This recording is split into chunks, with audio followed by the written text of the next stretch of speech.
रविंद्रनाथ टैगोर की कहानी काबुलीवाला।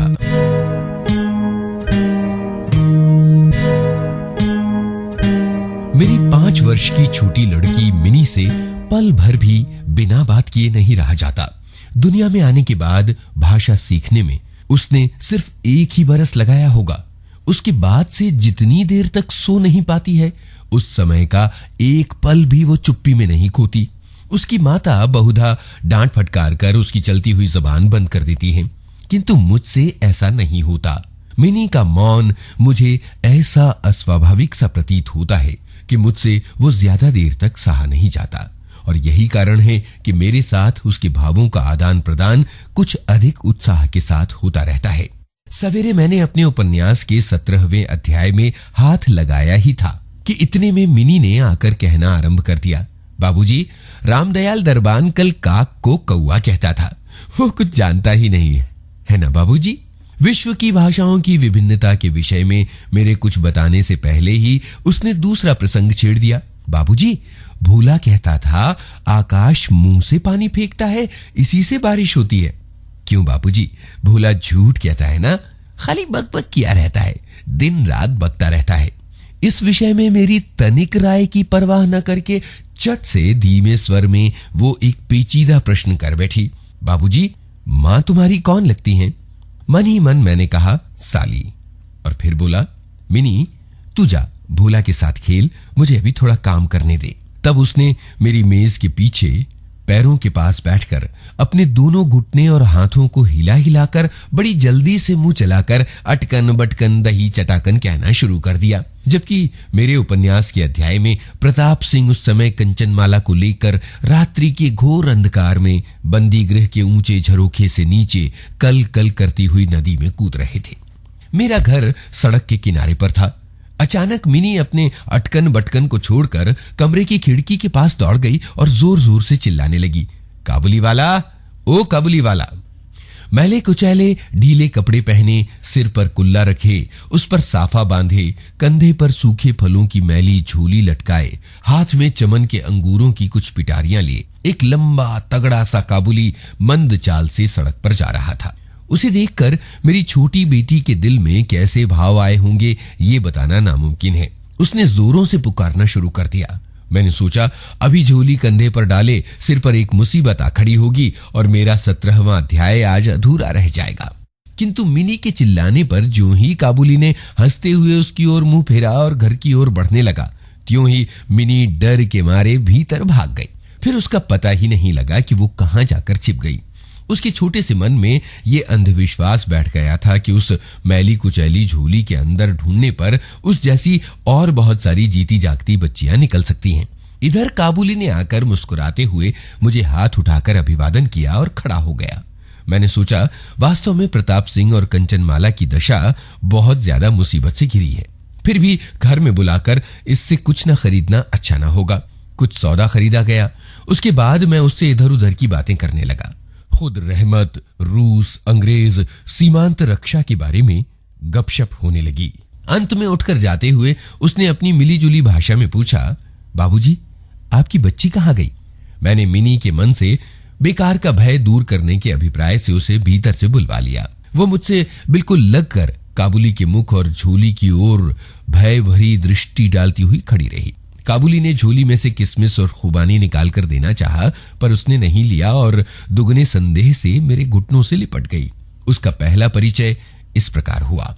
इस घटना के कुछ दिन बाद एक दिन सवेरे मैं किसी जरूरी काम से बाहर जा रहा था। देखूं तो मेरी बिटिया दरवाजे के पास बेंच पर बैठी हुई थी। काबुली से हंस हंस कर बातें कर रही थी और काबुली उसके पैरों के पास बैठा मुस्कुराता हुआ उन्हें ध्यान से सुन रहा था और बीच बीच में अपनी राय अपनी मिली जुली जबान में कहता जाता था। मिनी को अपने 5 बरस के जीवन में बाबूजी के सिवा ऐसा धैर्य वाला श्रोता शायद ही कभी मिला हो।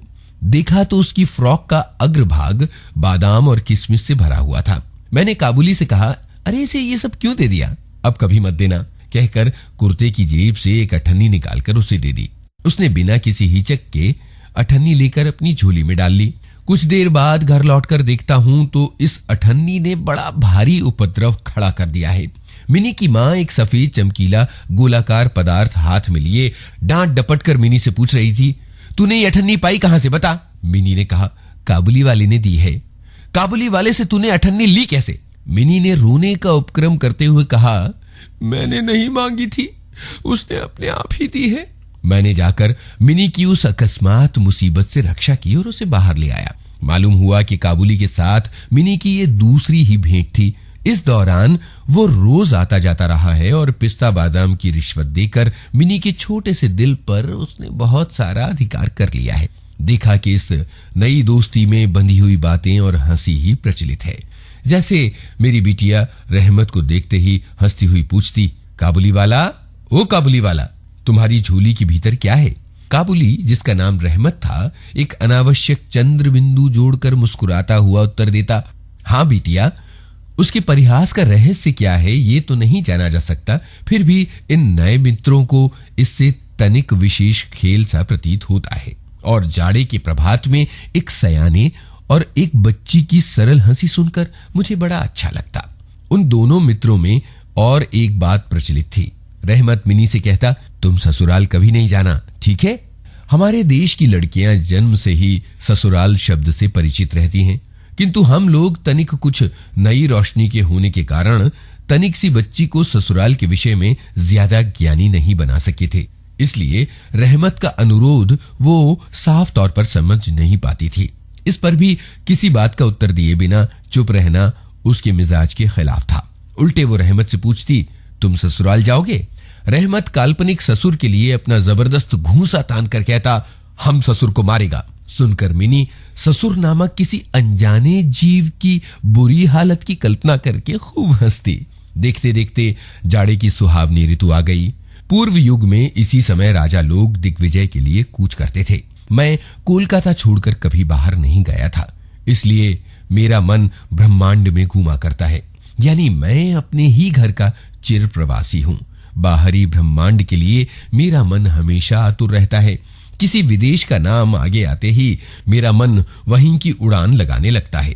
इसी प्रकार किसी विदेशी को देखते ही तत्काल मेरा मन सरिता पर्वत बीहड़ वन के बीच एक कुटीर का दृश्य देखने लगता है और एक उल्लासपूर्ण स्वतंत्र जीवन यात्रा की बात कल्पना में जाग उठती है। इधर देखा तो मैं ऐसी प्रकृति का प्राणी हूं जिसका अपना घर छोड़कर बाहर निकलने में सिर कटता है।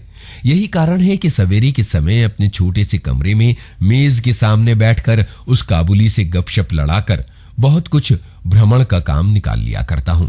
मेरे सामने काबुल का पूरा चित्र खिंच जाता। दोनों ओर से ऊबड़ खाबड़ लाल ऊंचे दुर्गम पर्वत हैं और रेगिस्तानी मार्ग और उन पर लदे हुए ऊंटों की कतार जा रही है। ऊंचे ऊंचे साफे बांधे हुए सौदागर और यात्री कुछ ऊंट पर सवार हैं तो कुछ पैदल जा रहे हैं। किन्हीं के हाथों में बर्छा है तो कोई बाबा आदम के जमाने की पुरानी संदूक थामे हुए है। बादलों की भयानक गर्जन के स्वर में काबुली लोग अपनी मिली जुली भाषा में अपने देश की बातें कर रहे हैं। मिनी की माँ बड़ी वहमी तबीयत की है। रास्ते में किसी प्रकार का शोरगुल हुआ नहीं कि उसने समझ लिया कि संसार भर के सारे मस्त शराबी हमारे ही घर की ओर दौड़े आ रहे हैं। उसके विचारों में ये दुनिया इस छोर से उस छोर तक चोर डकैत मस्त शराबी सांप बाघ रोगों मलेरिया तिलचट्टे और अंग्रेजों से भरी पड़ी है। इतने दिन हुए इस दुनिया में रहते हुए, पर उसके मन का ये वहम दूर नहीं हुआ। रहमत काबुली की ओर से भी वो पूरी तरह से निश्चिंत नहीं थी। उस पर विशेष नजर रखने के लिए मुझसे बार बार अनुरोध करती रहती। जब मैं उसके शक को परिहास के आवरण से ढकना चाहता तो वो मुझसे एक साथ कई सवाल पूछ बैठती। क्या कभी किसी का लड़का नहीं चुराया गया? क्या काबुल में गुलाम नहीं बिकते? क्या एक लंबे तगड़े काबुली के लिए एक छोटे बच्चे का उठा ले जाना असंभव है? वगैरह वगैरह। मुझे मानना पड़ता कि ये बात नितांत असंभव हो सो नहीं, पर भरोसे के काबिल नहीं। भरोसा करने की शक्ति सब में एक जैसी नहीं होती। इसलिए मिनी की माँ के मन में ये भय ही रह गया, लेकिन केवल इसीलिए बिना किसी दोष के रहमत को अपने घर में आने से मना न कर सका। हर साल रहमत माघ मास में लगभग अपने देश में लौट जाता है। इस समय वो अपने व्यापारियों से रुपया पैसा वसूल करने में तल्लीन रहता है। उसे घर घर दुकान दुकान घूमना पड़ता है। फिर भी मिनी से उसकी भेंट एक बार जरूर हो जाती है। देखने में तो ऐसा लगता है कि दोनों के बीच किसी षड्यंत्र का श्री गणेश हो रहा है। जिस दिन वो सवेरे नहीं आ पाता उस दिन देखूं तो शाम को हाजिर है। अंधेरे में घर के कोने में उस ढीले ढाले जामा पजामा पहने झोली वाले लंबे तगड़े आदमी को देखकर सचमुच ही मन में अचानक भय सा पैदा हो जाता है। लेकिन जब देखता हूं कि मिनी ओ काबुली वाला पुकारती हुई हंसती हंसती दौड़ी जाती है और दो अलग अलग उम्र के मित्रों में वही पुराना हंसी मजाक चलने लगता है तो मेरा दिल खुशी से नाच उठता है। एक दिन सवेरे मैं अपने छोटे कमरे में बैठा हुआ नई पुस्तक की प्रूफ देख रहा था। जाड़ा विदा होने से पूर्व आज 2-3 दिन से खूब जोरों से अपना असर दिखा रहा था। जिधर देखो उस जाड़े की ही चर्चा है। ऐसे जाड़े पाले में खिड़की में से सवेरे की धूप मेज के नीचे मेरे पैरों पर आ पड़ी है। उसकी गर्मी मुझे अच्छी लग रही है। लगभग 8 बजे का वक्त होगा। सिर से मफलर लपेटे उषाचारण सवेरे की सैर करके घर की ओर लौट रहे थे। ठीक इसी समय रास्ते में एक बड़े जोर का शोर सुनाई दिया। देखा तो पाया कि अपने उस रहमत को 2 सिपाही बांधे लिए जा रहे हैं। उनके पीछे बहुत से तमाशाई बच्चों का झुंड चल रहा है। रहमत के ढीले ढाले कुर्ते पर खून के दाग हैं और एक सिपाही के हाथ में खून से लथपथ छुरा। मैंने दरवाजे से बाहर निकलकर सिपाही को रोक लिया और पूछा, क्या बात है? कुछ सिपाही से और कुछ रहमत से सुना कि हमारे पड़ोसी ने रहमत से रामपुरी चादर खरीदी थी। उसके कुछ रुपए उसकी ओर से बाकी थे जिन्हें देने से उसने साफ इनकार कर दिया। बस इस पर दोनों के बीच बात बढ़ गई और रहमत ने छुरा निकालकर घोंप दिया। रहमत उस झूठे बेईमान आदमी के लिए तरह तरह की गालियां सुना रहा था। इतने में काबुली वाला ओ काबुली वाला पुकारती हुई मिनी घर से निकल आई। रहमत का चेहरा पल भर के लिए कौतुक हास्य से चमक उठा। उसके कंधे पर आज झोली नहीं थी, अतः झोली के बारे में दोनों मित्रों की अभ्यस्त आलोचना न चल सकी। मिनी ने आते ही उससे पूछा, तुम ससुराल जाओगे? रहमत ने खुशी खुशी कहा, वहीं तो जा रहा हूं। रहमत ताड़ गया कि उसका यह जवाब मिनी के चेहरे पर हंसी न ला सकेगा और तब उसने हाथ दिखाकर कहा, ससुर को मारता पर क्या करूं, हाथ बंधे हुए हैं। छुरा चलाने के जुर्म में रहमत को कई साल की कैद मिली। रहमत का ध्यान धीरे धीरे मन से बिल्कुल उतर गया। हम लोग अब अपने घर में बैठकर सदा के अभ्यस्त होने के कारण नित्य के काम धंधों में उलझे हुए दिन बिता रहे थे। तभी एक स्वाधीन पर्वतों पर घूमने वाला इंसान कारागार की प्राचीर के अंदर कैसे बरस पर बरस काट रहा होगा, ये बात हमारे मन में कभी नहीं उठी। और चंचल मिनी का आचरण तो और भी लज्जाप्रद था। ये बात उसके पिता को भी माननी पड़ेगी। उसने सहज ही अपने पुराने मित्र को भूलकर पहले तो नबी साइस के साथ मित्रता जोड़ी। फिर जैसे जैसे उसकी उम्र बढ़ने लगी वैसे वैसे उसके दोस्त बदलते गए। एक के बाद एक उसकी सखियां जुटने लगी। और क्या, अब वो अपने बाबूजी के लिखने के कमरे में भी दिखाई नहीं देती। मेरा तो एक तरह से उसके साथ नाता ही टूट गया है। कितने ही बरस बीत गए। वर्षों बाद आज फिर शरद ऋतु आई है। मिनी की सगाई की बात पक्की हो गई। पूजा की छुट्टियों में उसकी शादी हो जाएगी। कैलाश वासिनी के साथ साथ अब की बार हमारे घर की आनंदमयी मिनी भी माँ बाप के घर में अंधेरा करके ससुराल चली जाएगी। सवेरे दिवाकर बड़ी सज धज के साथ निकले। वर्षों के बाद शरद ऋतु की ये नवल धूप सोने में सुहागी का काम दे रही है। कलकत्ता की सकरी गलियों से परस्पर सटे हुए पुराने ईंट झर गंदे घरों के ऊपर भी इस धूप की आभा ने एक नई तरह की खूबसूरती बिखेर दी है। हमारे घर पर दिवाकर के आगमन से पहले ही शहनाई बज रही है। मुझे ऐसा प्रतीत हो रहा है जैसे ये मेरे हृदय की धड़कनों में रो रो कर बज रही है। उसकी करुण भैरवी रागिनी मानो मेरी विच्छेद पीड़ा को जाड़े की धूप के साथ सारे ब्रह्मांड में फैला रही है। मेरी मिनी की आज शादी है। सवेरे से ही घर पर बवंडर बना हुआ है। हर समय आने जाने वाले लोगों का तांता लगा हुआ है। आंगन में बांसों का मंडप सजाया जा रहा है।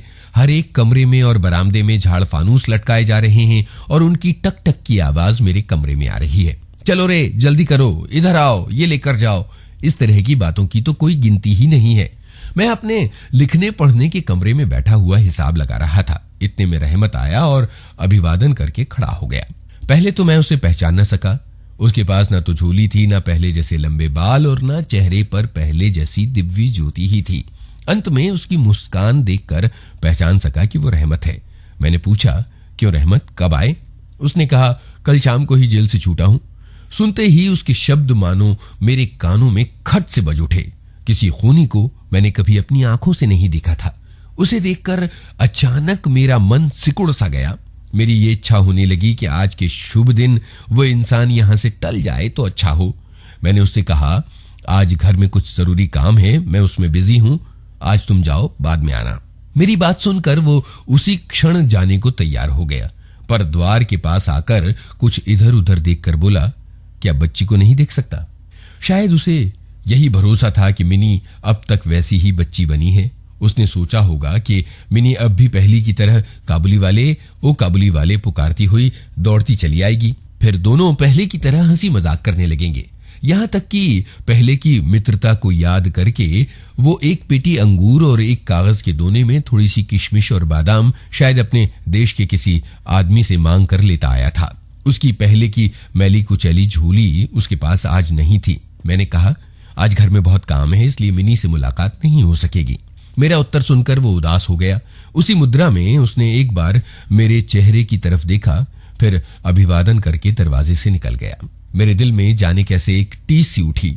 मैं सोच रहा था कि उसे बुलाऊं, इतने में देखा तो वो खुद ही चला आ रहा था।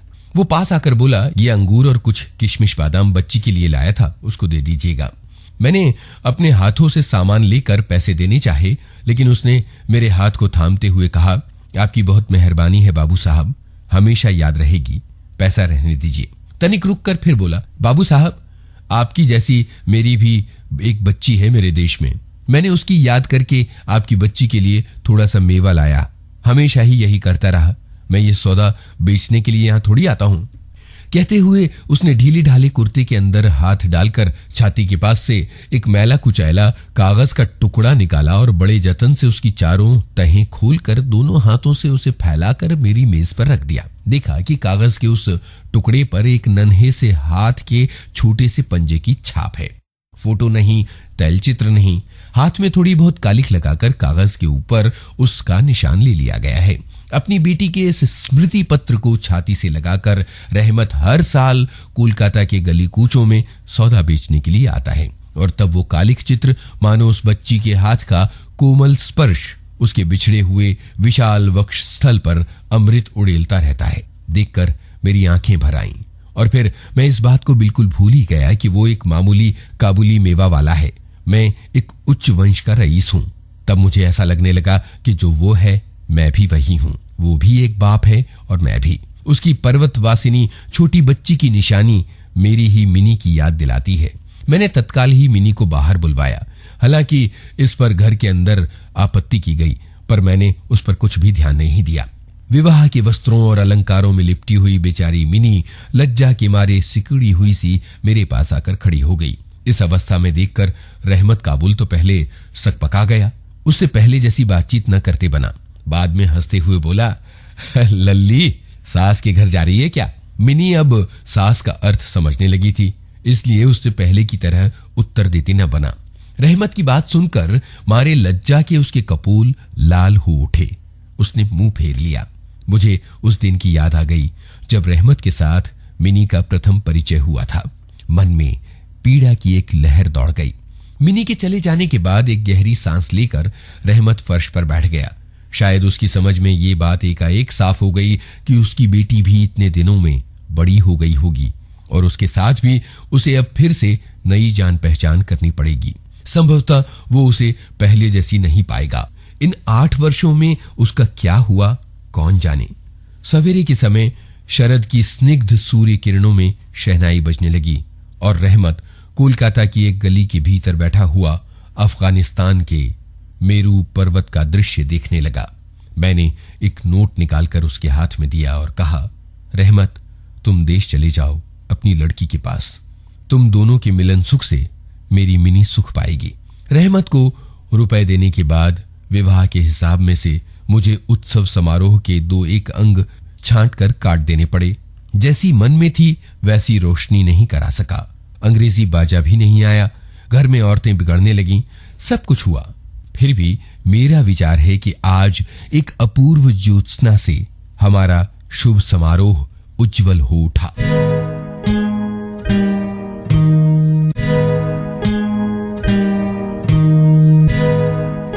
रविंद्रनाथ टैगोर की कहानी काबुली वाला।